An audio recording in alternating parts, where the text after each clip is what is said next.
अगर आप कोई नौकरी करते हैं या किसी और जरिए से पैसा कमाते हैं तो आप भी अपने पैसों के मल्टीप्लाई होने के बारे में जरूर सोचते होंगे। खासकर इस महंगाई के दौर में अपने पैसे बढ़ाने के उपायों के बारे में सोचना तो बिल्कुल लाजमी है। एक्सपर्ट्स कहते हैं कि अगर आप कम जोखिम में ज्यादा रिटर्न कमाने की सोच रहे हैं तो म्यूचुअल फंड एक अच्छा ऑप्शन हो सकता है। तो चलिए आज के शो में बात करते हैं म्यूचुअल फंड के बारे में और साथ ही जानेंगे इससे जुड़े हुए सवालों के जवाब अपने एक्सपर्ट के जरिए। नमस्कार, मैं हूं डॉक्टर तन्वी सिन्हा और आप देख रहे हैं फायदे के फंड। तो हमारे साथ आज मौजूद हैं फिरोज अजीज जी। आप डेप्यूटी सीईओ हैं आनंद राठी वेल्थ लिमिटेड के। सर, आपका बहुत बहुत स्वागत है बिस्तक पर। हेलो तन्वी। फिरोज जी, सबसे पहले तो हम ये जानना चाहेंगे क्योंकि हमारे जितने भी व्यूअर्स हैं जो म्यूचुअल फंड में इंटरेस्टेड हैं अपने पैसे लगाने में, उनका यही सवाल रहता है कि सही वक्त क्या होता है म्यूचुअल फंड में निवेश करने के लिए। देखिए, मेरे हिसाब से सही वक्त म्यूचुअल फंड में निवेश करने के लिए हर समय होता है। समय आप कितना बिताने वाले हैं म्यूचुअल फंड में वो ज्यादा है। आपकी कमाई हर महीने आती है, राइट? जी। एम्प्लॉयर आपको ये तो नहीं पूछता कि आपका समय ठीक है कि मैं पैसे दूं या अच्छा समय चल रहा है तो पैसे ना दूं। वैसे ही जैसे आपकी इनकम्स रेकरिंग होती हैं, आपकी इन्वेस्टमेंट्स भी रेकरिंग होनी चाहिए। तभी तो हम्म। आपका खर्चा रेकरिंग, कमाई recurring, investing recurring. Right, that's how I would look at it. Point one. Point two, of course, अगर आप कुछ पैसे डालते हैं और 6 महीने में मार्केट नीचे हो जाती है तो बड़ा दुख होता है कि यार मैंने पैसे डाल दिए, मार्केट नीचे चली गई। बट मार्केट का उतार चढ़ाव चलता रहता है। 10 सालों में शायद ही कोई है जिन्होंने पैसे का नुकसान किया हो। उल्टा एफडी से ज्यादा की रिटर्न ऑलमोस्ट 99.99% सर्कमस्टांसेस में मिली है। Of ji. कोर्स फ्यूचर अलग हो सकता है, बट मार्केट के उतार चढ़ाव के कारण से ही आपको एफडी से 3 गुना ज्यादा रिटर्न मिल जाती है, वरना क्यों मिलती? सो पॉइंट इज, ये उतार चढ़ाव को थोड़ा पॉजिटिवली देखें।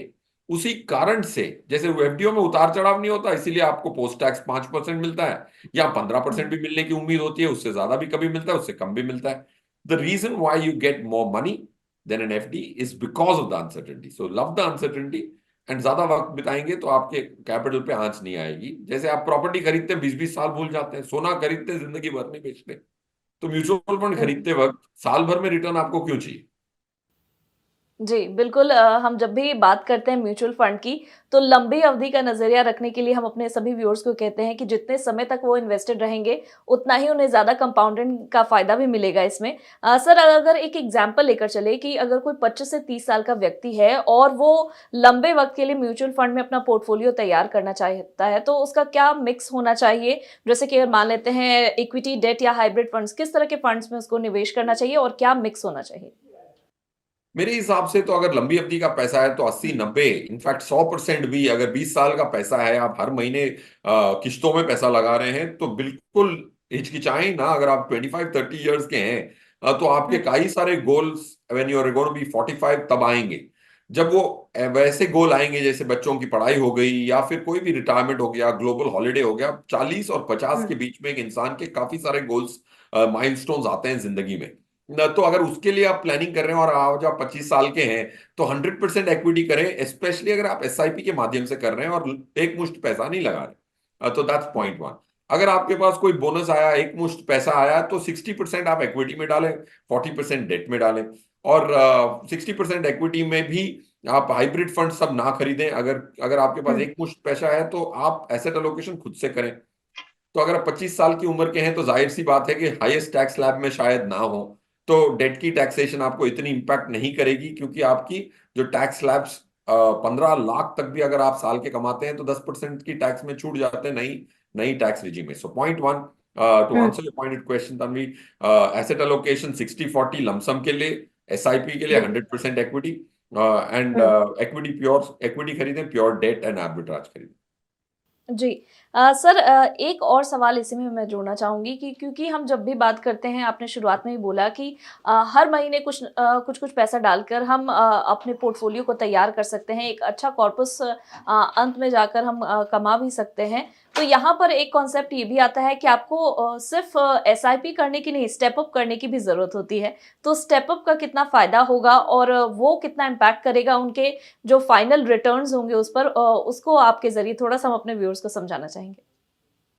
बिल्कुल सही आपने कहा। देखिए, जिंदगी में प्रैक्टिकली होता क्या है कि आपकी इस साल की जो कमाई है, इंडिया जैसी ग्रोइंग इकोनॉमी में ज्यादातर लोगों को 10% की रेज मिल जाती है, 5-10% की हर साल रेज मिल जाती है, एवरेज। तो जी। आपकी अगर अगर आपकी कमाई बढ़ रही है, आपके खर्चे बढ़ रहे हैं, तो जाहिर सी बात है इन्वेस्टमेंट्स को भी स्टेप अप करना चाहिए। That's the practical aspect of it. Hmm. Point one. Point two, अगर आपकी स्टेप अप करते हैं तो पहले तो स्टेप अप के बगैर मैं समझाता हूं, अगर आपने 1,000 रुपए पर मंथ इन्वेस्ट किया 30 साल के लिए, अगर 13-14% की भी रिटर्न आ गई उस फंड में, जो 30 साल की हम्म। अवधि में आने की अच्छी खासी उम्मीद है, तो आप 1,000 रुपए की किश्तों को 30 साल तक कंटिन्यू करें तो 50-55 लाख इकट्ठा होता है, राइट जी। At the end. Of course 55 lakh की जो अहमियत होगी वो थोड़ी कम होगी, क्योंकि महंगाई 30 साल में बहुत बढ़ जाती है, बढ़ पर फिर भी जाएगी। 55 लाख की अप्रोक्सीमेट अमाउंट आपको मिलेगी। अब हम्म। रहा सवाल, अगर आपने 10 से 15% की स्टेप अप करी हर साल, अपनी अगर पहले साल 1,000 रुपए कर रहे हैं, अगले साल 1,100 करें, उसके बाद 1,210 करें, तो 10-10% से बढ़ाएं, तो आपकी जो मेच्योरिटी अमाउंट है 1 करोड़ को पार कर जाएगी। तो ये जो स्टेप अप हम्म। आप कह रही हैं, उससे जो मेच्योरिटी अमाउंट्स हैं वो डबल हो सकती हैं, अगर 30 साल की अवधि का उदाहरण माने तो। जी, बिल्कुल मामूली 10% की अगर हम हर साल बढ़त भी करते हैं अपने इन्वेस्टमेंट में, तो उसका कितना बड़ा फ़ायदा होगा, वो इस एग्ज़ाम्पल से बिल्कुल ही क्लियर हो जाता है। सर अगला सवाल ये होगा, क्योंकि मार्केट में हम जब भी उतार-चढ़ाव देखते हैं, तो क्या उस दौरान म्यूचुअल फंड को लेकर जो स्ट्रैटेजी हम अपना रहे हैं, उसमें कुछ बदलाव करना चाहिए, या जो भी ऑलरेडी एक्जिस्टिंग हमने म्यूचुअल फंड में पैसे लगाए हैं, उसको वैसे ही कंटिन्यू करना बेहतर होता है?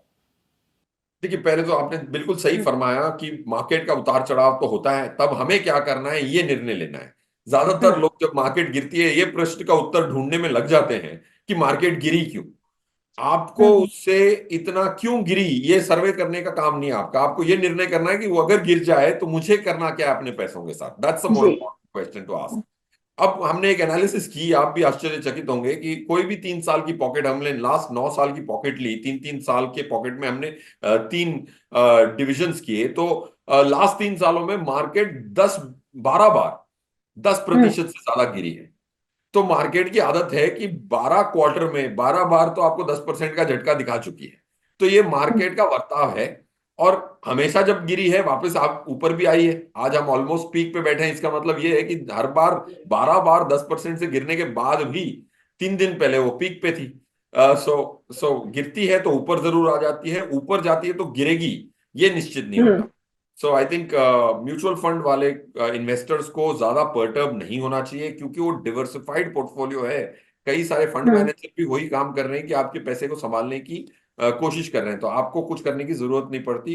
अगर किसी ने 12 बार अगर अपना पोर्टफोलियो की रणनीति बनाई बनाई होती तो उसको अपनी नौकरी छोड़ के यही करना पड़ता फुल टाइम। जी, और इसीलिए तो म्यूचुअल फंड जो भी एसेट मैनेजमेंट कंपनियां हैं वो हैं, क्योंकि वो आपके बिहाफ पर एक अच्छी रणनीति अपना सकती हैं मार्केट के इसी उतार-चढ़ाव को देखते हुए।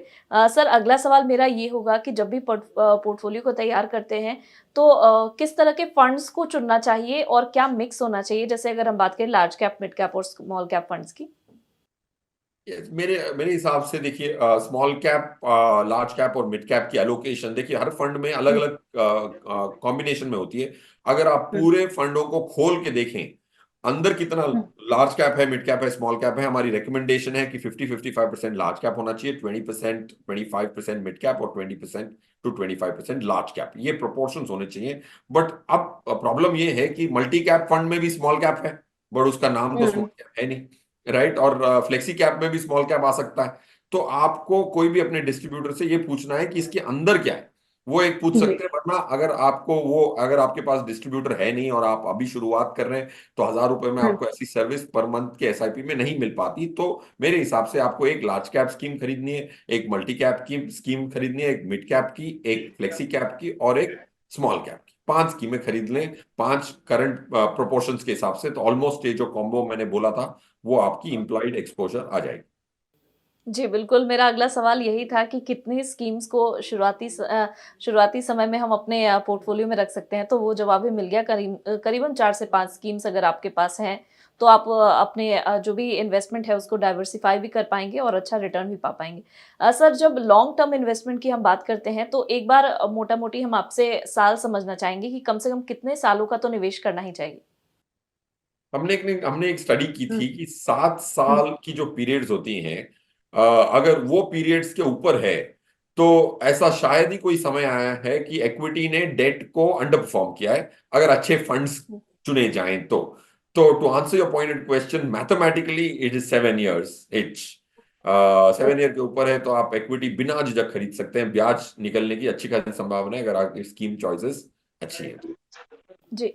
सर, स्मॉल कैप फंड्स में हमने देखा पिछले साल काफ़ी इसमें रैली रही और बहुत सारे लोगों ने स्मॉल कैप फंड्स में पैसे लगाए थे। उन्हें अच्छा रिटर्न भी मिला था क्योंकि जैसा कि नाम है स्मॉल कैप फंड्स, छोटी कंपनियों में रिटर्न भी उतना ही मिलता है और रिस्क भी उतना ही ज़्यादा होता है। और इन्हीं सभी चीज़ों को देखते हुए हालिया जो सेबी की तरफ से गाइडलाइन आई है, उन्होंने करीबन 21 दिन के अंदर एक पॉलिसी तैयार करने के लिए कहा है ताकि सेफ गार्ड किया जा सके निवेशकों को, इन्वेस्टर्स को। इस पर आपका क्या टेक होगा और स्मॉल कैप फंड्स को लेकर आपका क्या नजरिया है?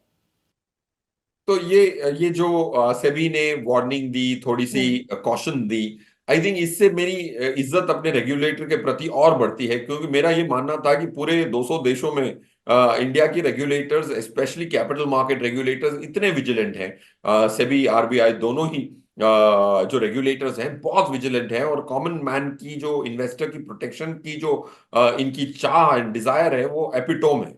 सो पॉइंट जी। वन, मेरे हिसाब से जब सेबी ऐसी मार्केट मूवमेंट में इन्वॉल्व होते हैं और बोलते हैं कि भाई इन्वेस्टर को प्रोटेक्ट करो, इससे आपको सांत्वना आनी चाहिए कि कितनी रेगुलेटेड है म्यूचुअल फंड इंडस्ट्री। लोग अपने पैसे चिट फंडों में डालते हैं, स्मॉल स्कीम्स जो एक दोस्त चलाते हैं उनमें डालते हैं, और वो एक तरफा एक डायमेट्रिकल ऑपोजिट एंड हो गया। इधर देखिए म्यूचुअल फंड में मार्केट में पैसे बन रहे हैं, फिर भी सेबी कहता है कि भाई ऐसा ना हो कि बहुत बढ़ जाए, तो फिर उससे दम से गिरेगी तो लोगों को अफसोस होगा। तो वो भी प्रोटेक्ट करने के लिए सेबी इज विजिलेंट। इसने सेबी ने सिर्फ ये नहीं किया, और आई थिंक एक्सचेंज ने भी कल जो एनएसई का जो रीजिक आया इंडेक्सेस का, उसमें भी उन्होंने कहा कि फ्री फ्लोट को ज्यादा महत्वपूर्णता दी जाएगी to create index. Free float वो होता है कि कितने शेयर हैं मार्केट में। तो सेबी म्यूचुअल फंड्स को ही नहीं, एक्सचेंजेस को भी गाइड कर रहे हैं ताकि इन्वेस्टर कॉमन मैन की इंटरेस्ट को प्रोटेक्ट किया जाए। That's point one. तो मेरे हिसाब से स्मॉल कैप अगर आपकी बहुत ज्यादा एक्सपोजर है, 25-30% से ज्यादा की एक्सपोजर है, तो आपको थोड़ा हल्का जरूर करना चाहिए। हमारे मॉडल पोर्टफोलियो में 28% स्मॉल कैप है, हम शायद मार्च में 5-7% घटाने वाले हैं। वही इंडिकेशन मैं दूंगा, अगर आपके 25% से ज्यादा है तो आप एटलीस्ट 5-10% अपने स्मॉल कैप में से हटा जरूर सकते हैं within the month of March. जी। सर, हम देख रहे हैं कि भारत लगातार की इकोनॉमिक ग्रोथ बढ़ती जा रही है और इसको जो मुहर है वो कई सारे विदेशी एजेंसीज हैं वो भी लगा रहे हैं इस पर कि जल्द ही भारत $5 ट्रिलियन इकोनॉमी बन जाएगा और वो जो टारगेट सेट किया गया है 2030 के लिए वो भी जल्द पूरा हो जाएगा। ऐसे में किन सेक्टर्स पर आपका फोकस है? आनंद राठी की अगर खासकर बात करें तो आप लोगों की तरफ से आप किस सेक्टर पर बुलिश हैं और किस पर आप ज्यादा वेट दे रहे हैं? हमारा ये मानना है कि इंफ्रास्ट्रक्चर एक सेक्टर नहीं, एक थीम माना जाएगा, और कई सारे म्यूचुअल फंड भी हैं इंफ्रास्ट्रक्चर के, तो ये पीस ऑफ ओपिनियन पे कोई एक्शन भी ले सकता है, इसलिए मैं इंफ्रास्ट्रक्चर कहूंगा। देखिए, अब जो गवर्नमेंट की स्पेंडिंग है इंफ्रास्ट्रक्चर की, वो लास्ट ईयर 40% से बढ़ी थी, इस बार 11% से बढ़ी है। 11 लाख करोड़ खर्च होने वाला है इंफ्रास्ट्रक्चर में। तो इंफ्रास्ट्रक्चर से जो रिलेटेड कंपनीज होती हैं, सीमेंट हो गया, स्टील हो गया, बहुत सारी इकोनॉमिक डेवलपमेंट इंफ्रास्ट्रक्चर से कॉस्ट कैस्केडिंग बेनिफिट होता है, क्योंकि उसमें लेबर होता है, लेबर को पैसे देते हैं तो वो जाके कोई साबुन खरीदता है। तो वो जो इंफ्रास्ट्रक्चर स्पेंडिंग होती है उसकी वजह से इकोनॉमी पे जो इम्पैक्ट होता है, मल्टीप्लायर मेरे हिसाब से 3-3.5 टाइम का मल्टीप्लायर मिलता है। तो I think infrastructure as a theme 3-4 साल के लिए अच्छी चलेगी। अगर यही पुश गवर्नमेंट द्वारा, ये गवर्नमेंट या अगली गवर्नमेंट के द्वारा ज्यादा पुश रहे, तो आई थिंक इंफ्रास्ट्रक्चर निफ्टी को बीट करने की क्षमता रखता है 3 से 4% पर आना। जी। इसके अलावा ईवी सेक्टर पर भी हम देख रहे हैं कि सरकार का फोकस है। ग्रीन एनर्जी और रिन्यूएबल एनर्जी सोर्सेज पर वो लगातार बात कर रहे हैं। तो क्या इस पर भी फोकस रह सकता है आने वाले सालों में? यस, आई थिंक एनर्जी पे जरूर फोकस रहेगा। एनर्जी इंडिया में जो है वो काफी तेजी से ट्रांसफॉर्म करने की काबिलियत इंडिया रख दिखा रही है, पॉइंट वन। पॉइंट टू, इनकी जो एनर्जी कंपनीज की जो अगर मैं वैल्यूएशन देखूं तो काफी कम है। इंडिया की largest energy company is 1/10 the world's largest companies market cap. तो पूरी इंडस्ट्री को जोड़ लो तो भी एक चौथाई है एक कंपनी के मुकाबले। सऊदी अरब की जो लार्जेस्ट एनर्जी कंपनी है उसके मुकाबले पूरी एनर्जी सेक्टर 1/4 है। तो वैल्यूएशन ठीक ठाक है। गवर्नमेंट की पुश टेलविंड है, point two. Point three, I think जो एनर्जी की जो हमने एजिलिटी दिखाई है, I think that's very surprising. हमें लगता था कि इंडिया एक बिग एलिफेंट जैसा है, उसको शेक अप करना बड़ा कठिन है, but I think it is moving fast, much faster than an elephant would. जी। सर, ये भी हम समझना चाहेंगे कि आजकल हम देख रहे हैं कि नए-नए फंड हाउसेज़ आ रहे हैं और वो अपने फंड्स लेकर आ रहे हैं। ऐसे में जब नए निवेशक रहते हैं तो वो किस तरीके से कंपेयर करें कि कौन से फंड हाउसेज़ के फंड बेहतर होंगे? क्या उसके पीछे उनका बेसिस होना चाहिए ऑफ सिलेक्शन? मेरे हिसाब से कोई भी नए निवेशक को top 5 asset management company size के आधार पे उन्हीं पे सीमित रहना चाहिए। टॉप 5 में SBI, ICICI, HDFC, Birla, Nippon ऐसी कंपनियां आती हैं। ऑफ कोर्स वो बदलती रहती हैं टॉप 5 में कौन है। अगर आप अपने पैसे को top 5 asset management company, 40-42 asset management company में से टॉप 5 में सीमित रखें तो काफी है।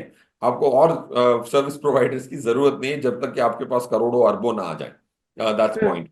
पॉइंट टू, आपको जो भी स्कीम्स चुननी है, आपको देखना है कि 385 स्कीमें हैं। अब 385 में से आपको खरीदनी 5 है। तो मेरे हिसाब से आप, अगर मैं आपको स्कीम ही बता दूं, लार्ज कैप में हम फ्रैंकलिन ब्लू चिप को रेकमेंड करते हैं। फ्लेक्सी कैप में एचडीएफसी फ्लेक्सी कैप एक बहुत अच्छी स्कीम है। कोटक मल्टी कैप कैटेगरी में और स्मॉल कैप कैटेगरी में Invesco India small cap opportunities fund. And lastly, अगर दूसरी एक कैटेगरी चाहते हैं तो एसबीआई कॉन्ट्रा एक अच्छा फंड है। तो 5 कैटेगरी के 5 schemes largely revolving around the top 5 AMC should be the strategy.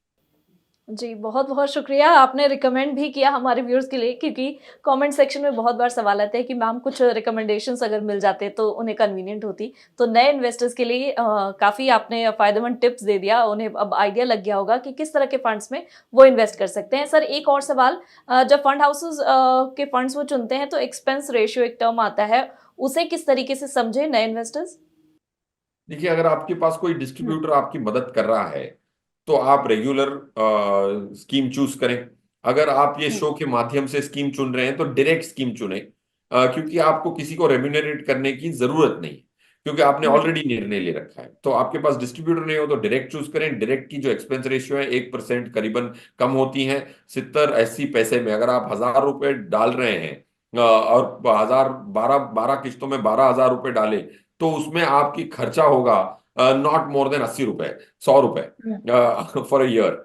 1% is the number. So I think जी। मेरे हिसाब से कॉस्ट बहुत कम है।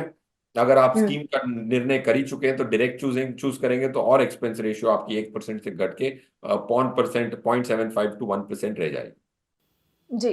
सर, अंत में कुछ सावधानियाँ या टिप्स आप हमारे व्यूअर्स को देना चाहेंगे जो म्यूचुअल फंड में इन्वेस्टमेंट की ओर आगे बढ़ रहे हैं? देखिए, मेरे हिसाब से तो सावधानियां यही हैं कि आप इन्वेस्ट करने के बाद जितना कम लोगों की सुनेंगे उतना ज्यादा अमीर बन पाएंगे। अगर आप सुनते रहेंगे, आप समझो कि आपने 50,000 लाख रुपए डाल दिए हैं किश्तों में, और आप अपने दोस्त हुँ। की सुनेंगे तो वो कुछ कहेंगे यार यूएस में रिसेशन चालू होने वाली है तो अपने पैसे निकाल लें। तो ऐसी ऐसी जो डिस्ट्रैक्शंस आएंगी, अगर कोई इंसान अपने पाथ पे डटा रहे और आसपास इर्द गिर्द के डिस्ट्रैक्शनों को बंद कर सके, वही आदमी या वही लेडी पैसे बना पाती हैं। वरना वो खिंच जाते हैं हम लोगों के ओपिनियंस में। और ज्यादातर लोग जब पैसे बनाते हैं तो वो जो उनकी जो सक्सेस है वो आपको सुनाते हैं और फेलियर्स नहीं सुनाते। तो आपका मन लल जाता है कि मैं कुछ और कर लूं। Right. So I think if you can distract your, if you can avoid distraction, ये मेरी एक टिप रहेगी। प्रैक्टिकल टिप है, फाइनेंस टिप जी। नहीं। सर, बहुत-बहुत शुक्रिया हमारे शो पर आने के लिए और हमारे व्यूअर्स को इतनी अहम जानकारी म्यूचुअल फंड से रिलेटेड देने के लिए, और साथ ही आपने कुछ टॉप पिक्स भी दिया, उसके लिए भी आपका बहुत-बहुत शुक्रिया।